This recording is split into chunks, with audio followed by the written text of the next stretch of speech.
Vamos Olá, lá. esse é o Bíblia em Recomeço. Estamos aqui de novo para conversarmos sobre mais um tema bíblico e quero então dar oportunidade para meus amigos aqui, Pastor Anderson e Pastor Tiago, para darem uma saudação para vocês aí. Pastor Anderson.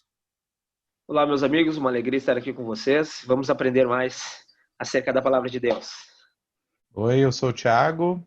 Uma alegria estar com vocês aí mais uma vez, Pastor Anderson, Pastor Eduardo, e com os amigos do canal também, compartilhando aí, conversando um pouco. Vai ser bênção esse tempo aí. E hoje nós estamos aqui para falar sobre o 666, o número da besta, né, que causa muita confusão, muita dúvida, muita polêmica, né? E o texto que fala sobre isso está em Apocalipse 13, 18, que diz o seguinte: aqui a sabedoria, aquele que tem entendimento, calcule o número da besta, pois é o número do homem. Seu número é 666. Então, nós queremos falar um pouco sobre isso, né? Sobre o que a teologia trata sobre esse número, também sobre essa besta, né? Para que a gente possa ter um entendimento, né? Interessante olhar para o Apocalipse, e a gente já estava falando um pouco antes aqui de começar a gravação sobre isso, que o Apocalipse é um livro muito simbólico, né? Traz muitas, né, coisas simbólicas e contrastes e etc., né? E alguns teólogos dizem que esse número ele tem um contraste com o número 7, que é a perfeição de Deus, né? Então, o número 6 simbolizaria algo que não é perfeito, imperfeito, e alguns teólogos dizem que os 666 seriam tentativas sucessivas de ser o perfeito, mas tentativas frustradas, né? Então, eu queria convidar aqui os meus amigos para a gente comentar um pouco sobre essa questão envolvendo o significado do número em si, assim. O que vocês querem contribuir aí? Bom, primeiro, em todo o Apocalipse, os números têm significado figurado, né? E eles simbolizam alguma realidade espiritual. Acho que isso é muito importante a gente deixar claro, né? Então, eles possuem significados e eles têm uma realidade espiritual por trás dele, ou que trazem junto com ele alguma informação, né? Então, nós temos 24 anciãos, nós temos 7 selos, 7 trombetas, nós temos 144 mil, nós temos períodos de ano, 7 testemunhas, 7 cabeças, 10 chifres, e por aí vai, né? E em todo o Apocalipse, em todo o livro do Apocalipse, nós somos convidados, né, a trazer, né, uma realidade espiritual com esses números, e não é diferente com o número 666, que aparece uma única vez, né, no livro de Apocalipse, como o pastor Eduardo falou, né, no capítulo 13, versículo 18. Né, e o apóstolo João, né, ele convida os crentes, né, a buscar sabedoria, né, e ele quase que faz um enigma, né, para que nós venhamos a descobrir esse número. O que se tem, né, de acordo com o texto de Apocalipse, né, que é uma marca de identificação imposta pela segunda besta, né, a todos aqueles que se identificam com ela. Então vai ter, né, segundo João, tem, né, um grupo de pessoas que se identificam com a besta, que carregam esse número consigo.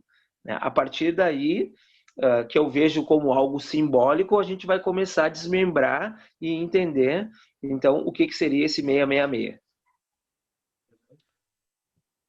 Como o pastor Anderson estava dizendo ali antes, né? A questão dos números é muito importante, né? Mas a gente também precisa entender o contexto. A gente estava até antes conversando um pouco sobre isso, né? O contexto desse versículo que nós lemos ali, do 18, né? Do 13 e 18, na verdade vai começar do capítulo 12, né? E ele vai começar falando sobre uma espécie de, entre aspas, falsa trindade satânica, né? Que é composta por 3 personagens: o dragão, né? A primeira e a segunda besta, né? E aí, o que acontece? Essa trindade falsa, ela vai colocar um selo para identificar os que são dele. Uma imitação do que Deus faz com aqueles que são dele também, né? Então, o que a gente vê ali, na verdade, é Satanás tentando imitar aquilo que Deus faz, mas sem conseguir atingir, né, meu entendimento. Por isso que não chega, o pastor Eduardo falou sobre isso, né? O 777 é o da perfeição, né? Seria a Trindade. Deus Pai, Deus Filho e Deus Espírito Santo. E o 666, então, uma tentativa de imitar a perfeição de Deus, né? Nesse sentido. Interessante entender que essa besta nada mais é que o anticristo, né? Recomendo que você que não assistiu o nosso vídeo que trata sobre o anticristo, que você assista. E o nome, então, dessa besta vai ser identificado com esse número. Então, ou o nome vai conter o número, ou o nome vai poder ser traduzido nesse número. Como assim? Muitos teólogos dizem que, por exemplo, hebraico e grego, as letras também significam números. Então, eles olham para o nome e conseguem traduzir no número que dá 666. Né?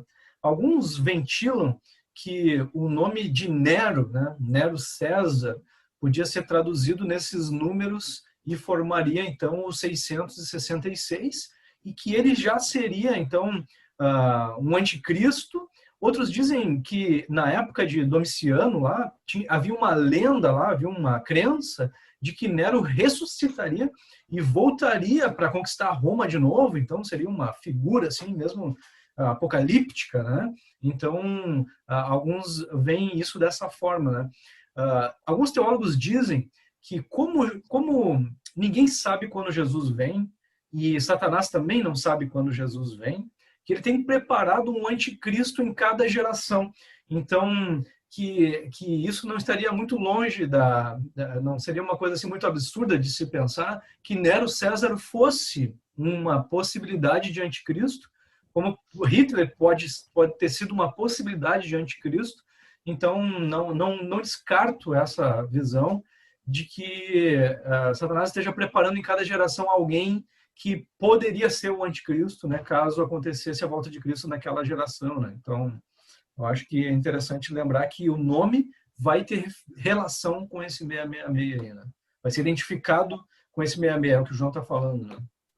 Assim como também, né, e eu vejo como uma boa perspectiva também, a falta de um artigo definido, né, para dizer quem é esse anticristo, né, é número de homem, né? Dá uma ênfase também para isso que tu falou, pastor, né? Como sendo figuras definidas ao longo da história e que continuam até hoje, né? Que perseguem cristãos, que perseguem leis que são favoráveis aos cristãos, ou seja, o que for, que vigoram, inclusive, nos nossos dias, né?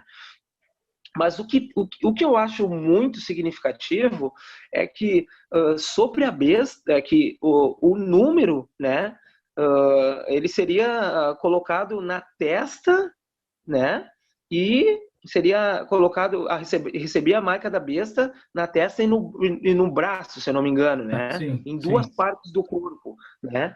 E aí a gente vai para aquilo que a Bíblia nos afirma sobre isso, porque eu creio que a melhor maneira de interpretar isso é de acordo com a Bíblia, né? A Bíblia interpreta a própria Bíblia. Lá em Deuteronômio, capítulo 6, né? Quando fala na obediência da lei, o Shema, né? No capítulo 6, no versículo 8, diz assim: também as amarrarás como sinal na mão e como faixa na testa. Tá falando o quê? Tá falando da palavra de Deus, né? Todos nós sabemos que não era para ninguém amarrar a lei na mão e nem na testa, né? Embora alguns judeus fizessem isso, né? Mas não, era para introduzir no coração, né? Para colocar no coração, para guardar a palavra no coração, né?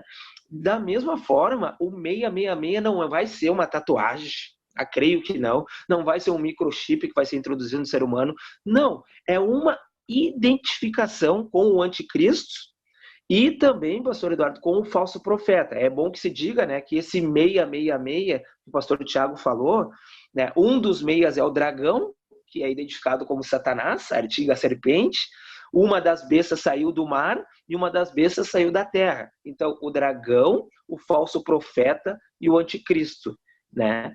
Todas as pessoas que se identificam, né, que não se identificam com Cristo, se identificam com esses 3,6 aí, com esses 3,6, né? É assim, ó, ou tu tá de um lado ou tu tá do outro, não tem meio termo, ninguém fica em cima do muro.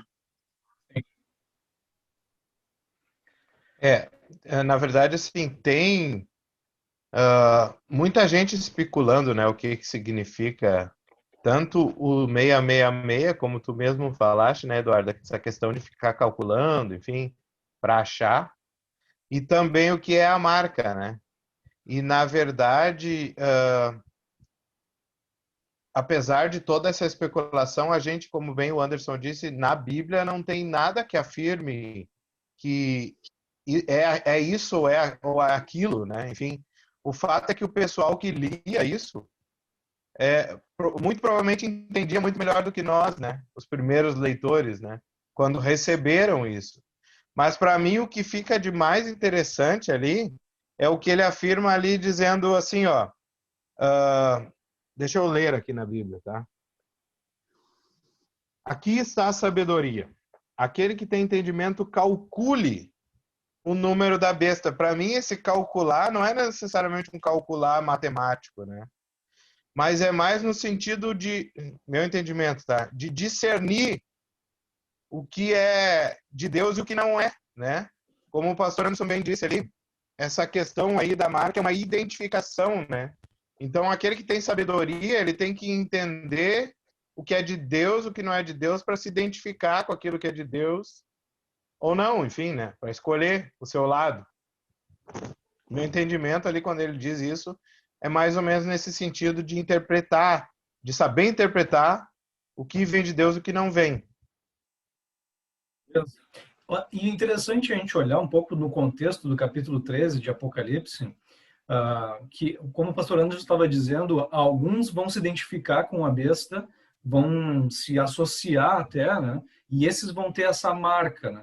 Agora, tem ali uns que estão resistindo, que estão ficando do lado de Jesus, que são os que estão no livro da vida e tal. E eu queria que a gente desse uma olhada um pouco nesse contexto, porque vai ser importante para nós entendermos o que fazia as pessoas se vincularem com a besta. Eu acho que o mais importante de saber o que é a marca, mas é o que é que vincula as pessoas com a marca e com a besta, né? Então, a gente vê ali, por exemplo, no versículo 3 até o 4, que dizia o seguinte: o mundo todo ficou maravilhado e seguiu a besta. Adoraram o dragão que tinha dado autoridade à besta, também adoraram a besta, e dizendo o seguinte: quem é como a besta? Quem pode guerrear contra ela? Então, aqui aparece uma besta que tem um poder bélico grande. E isso impressionava as pessoas e fazia com que as pessoas quisessem, né, se associar com ela. Porque quem pode ir contra ela? Né? Quem pode derrotar ela? Quem pode guerrear contra ela? Então, aí vem uma dica para nós. A besta vai ter poder bélico que vai atrair muitas pessoas como seus aliados, né? E essas pessoas estavam adorando, então, né, essa besta e etc, né? Sabe, uma coisa que me intriga é por que Hitler e os nazistas tinham um envolvimento com coisas místicas, com coisas lá meio que espirituais, né? A história relata que eles tinham umas coisas secretas lá, espirituais e místicas e tudo mais, né? Eu vejo que tem isso, vai haver esses dois elementos, um envolvimento com um místico que é contra Jesus e, ao mesmo tempo, um grande poder bélico, né, um grande poder de domínio assim, mundial, envolvendo essa besta e os seguidores dela. A besta, dessas duas bestas, né, quando nós estudamos ela em Apocalipse, a besta que sobe do mar, né, e o mar geralmente em Apocalipse, principalmente em Apocalipse, mas ele está ligado a nações, né, e aí tem um artigo definido, né, para os últimos dias, então vai ser alguém mesmo, uma figura muito importante que vai ter essa capacidade né, uma capacidade muito grande, e está ligado ao anticristo, né, de enganar todas as nações realmente, né? E vai ser alguém com um poder muito grande na área bélica, na área política, na área cultural e na área social. Eu creio muito nisso, né? E o falso profeta, né, segundo o Apocalipse, diz que vai fazer milagres, que vai fazer fogo cair do céu. Não sei se vai cair fogo do céu, mas vai ser alguém com capacidade de executar sinais, milagres e maravilhas para enganar muitas pessoas, inclusive aqueles que estão deslizando na fé, ou que estão apostatando, ou seja o que for, ou que só são bancários, né? Só vão na igreja para sentar nos bancos.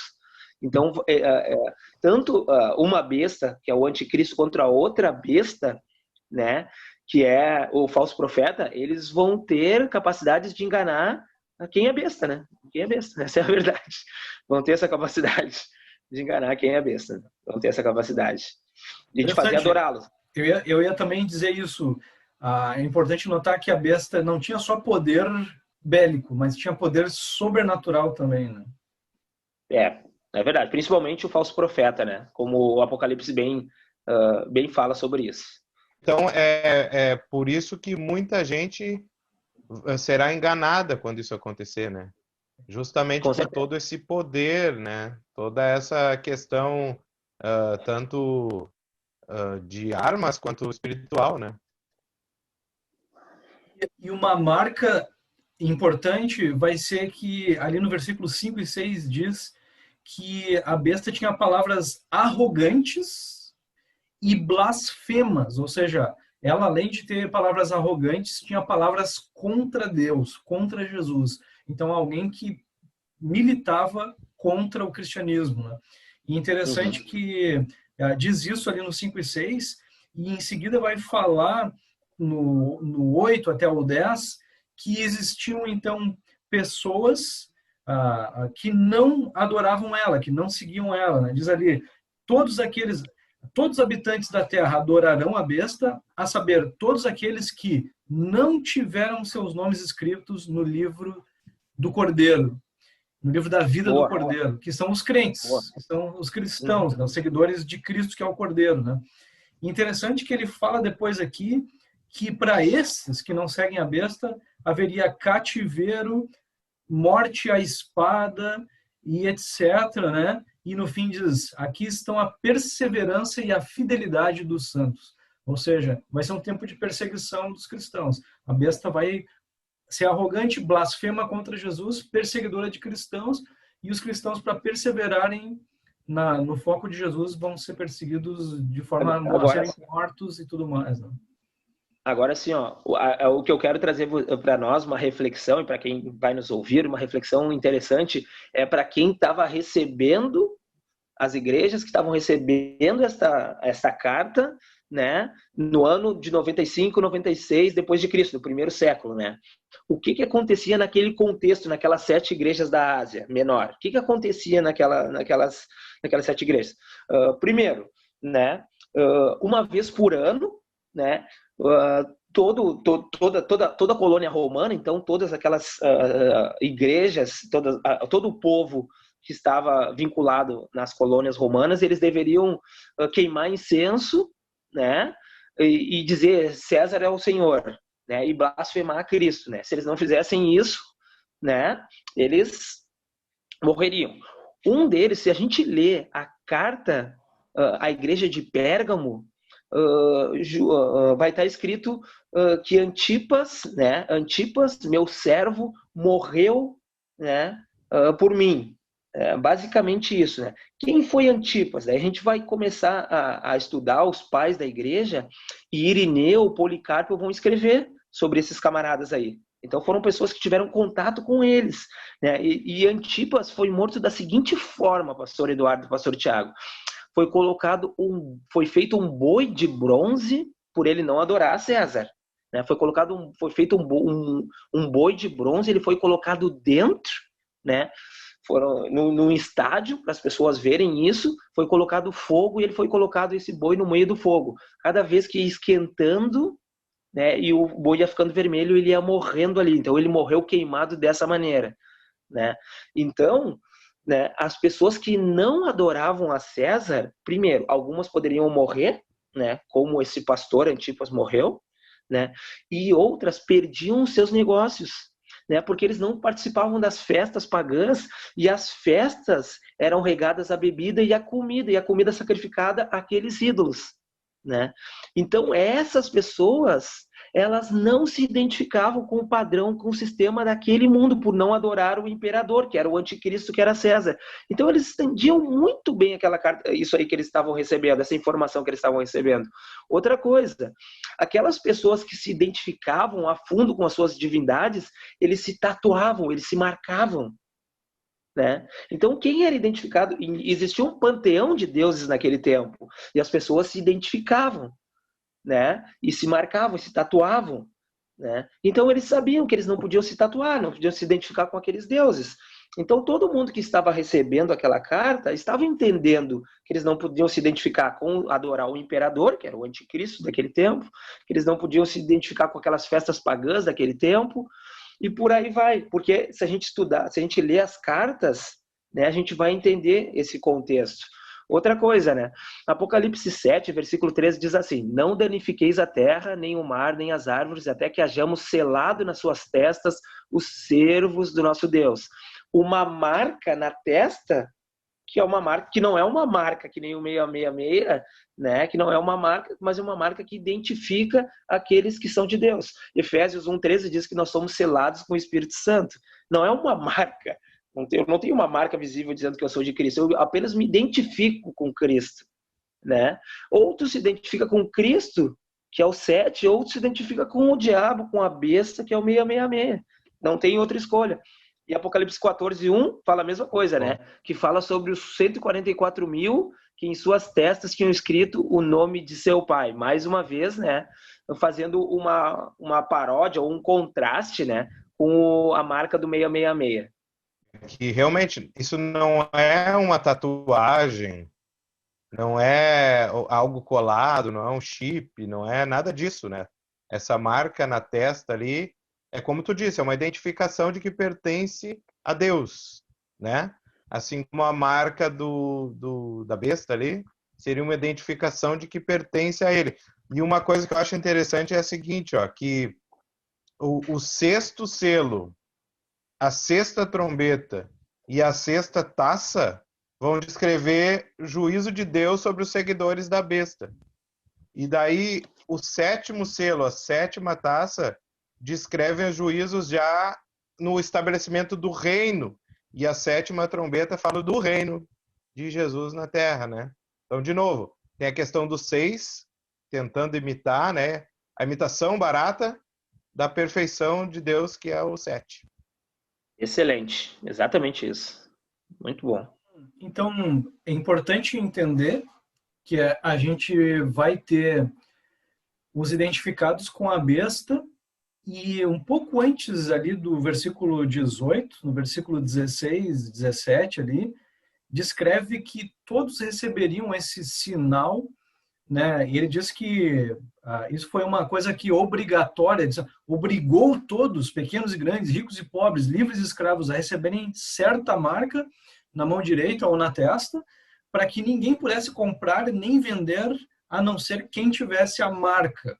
Então, vai ser uma coisa assim global, vamos dizer assim, e que as pessoas vão ser obrigadas a ter, porque senão eu não posso nem comprar nem vender mais, né? Agora, vai existir um grupo que vai resistir, que não vai se sentir obrigado, mas vai resistir e vai dizer, não quero, mesmo que eu não possa comprar e nem vender nada, vou ficar sem essa associação, sem me vincular com essa besta, e vão sofrer perseguições e tudo mais. Então, a gente precisa ficar atento com isso, né? Precisamos ficar atentos com essa questão de eu preciso continuar com foco em Jesus, não posso ir atrás de ondas, modas, etc. Ainda mais quando isso se caracterizar com essas qualidades que a gente está descrevendo aqui, uma grande liderança mundial, bélica, sobrenatural, etc. A gente precisa ficar atento. Né? E isso já existe. O Apocalipse, ele tem 3 formas de leitura do Apocalipse. Tem uma forma futurista, ou seja, tudo é para o futuro. Até o capítulo 4 está falando das igrejas, da igreja. Depois disso, a visão dispensacionalista e pré-milenista é assim, é tudo futuro.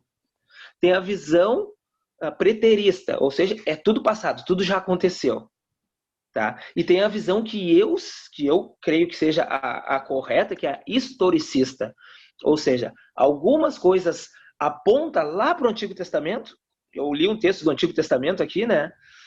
Algumas coisas apontam para a época que João estava vivendo, né? Que a igreja estava vivendo em 95, 96, 97 depois de Cristo, né? Na época que o imperador Domiciano, que era o segundo Nero até, né? Tamanho pulso firme que ele tinha também, que nem Nero, estava governando aquela região, e também aponta para o futuro. Então, eu creio que o livro de Apocalipse é um livro passado, presente e futuro. Por isso que ele é histórico, é uma visão historicista, né?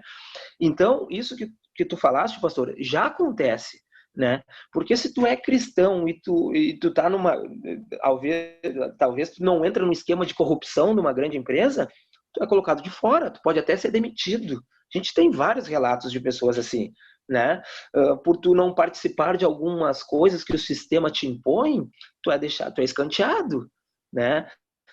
O diabo, ele usa duas situações contra a igreja e contra os crentes: a perseguição ou a sedução. Se a perseguição não dá certo, ele seduz. Se a sedução não dá certo, ele persegue. Vai ser assim. E a tendência, né, nessa visão historicista, é aumentar cada vez mais. Por quê? Porque essas bestas, né, com artigo definido, o e a, o anticristo, o e o, né, o anticristo e o falso profeta, um dia vão vir personificados em pessoas, numa única pessoa, tanto um quanto o outro, né? Então a tendência é a gente se firmar mais em Deus, porque haverá essa divisão de forma clara. Ou tu se identifica com um e tu é selado, e quando tu é selado o selo não pode ser aberto, ou tu se identifica com outros. Eu queria dizer que números, para achar o nome de quem é esse ou aquele, né? Ou mais importante do que tentar ficar procurando artefatos tecnológicos para dizer que isso é marca da besta ou aquilo, né? Eu acho que o mais importante é a gente buscar a sabedoria do Espírito Santo mesmo, para a gente conseguir discernir o que é o original de Deus e o que é a cópia falsa de Satanás, né? Isso vale para tudo, né?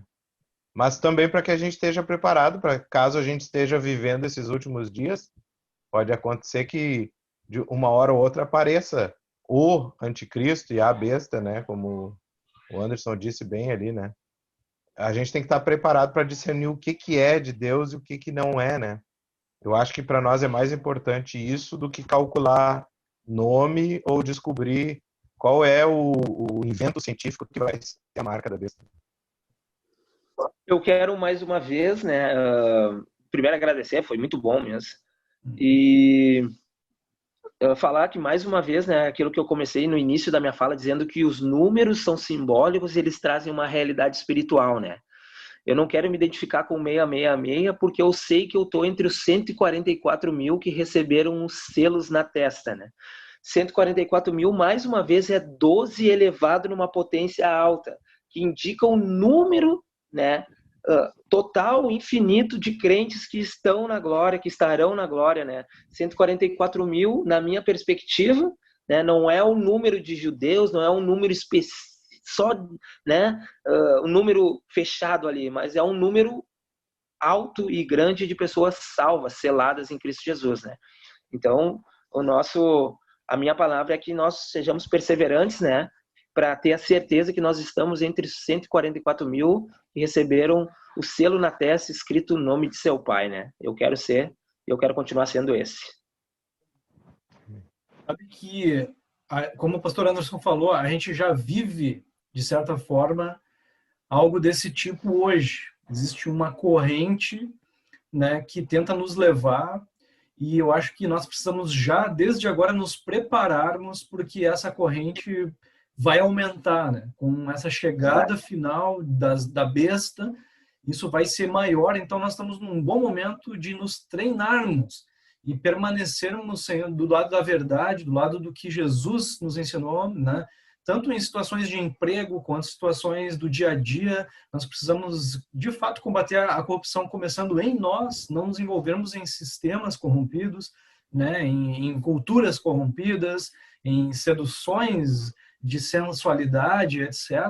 Nós precisamos, então, ficar focados na santidade desde agora, porque a pressão vai aumentar e a gente precisa, então, se exercitar nisso, né? Nos prepararmos para que a gente não sofra, vamos dizer assim, não seja tentado a se aproximar do lado errado lá naquela parte final, né? Muito bem.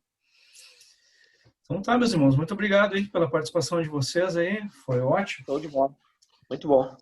E Satisfação. que Jesus nos abençoe aí.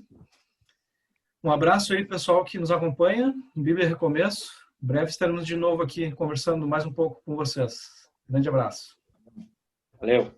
Tchau, tchau. Tchau, tchau.